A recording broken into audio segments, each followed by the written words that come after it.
syempre si Direk Mac Alejandre, kasama po si Christine Bermas and Ian Durano. How are you guys feeling tonight? Kumusta po? Hello po, magandang gabi sa inyong lahat. Thank you po sa inyong time to make it here.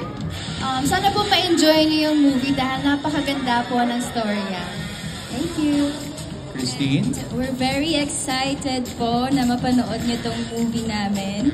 And yes, sana mag-enjoy po tayong lahat tonight. And maraming salamat po sa lahat ng pumunta ngayong gabi. Direk, ano po nga dapat nating abangan sa Pelikula ngayong gabi? Ayan o, malapit na ipalabas. Panuorin na natin. Ayan, malapit na. Sana manood kayo, sana pumasok kayo sa sinehan para mapanood niyo sina Yen at sina Christine Bernas. Napakahusay nila. Thank you, Direk. Maraming salamat po. Thank you, po. thank you. Meron po tayong questions and interview from the press.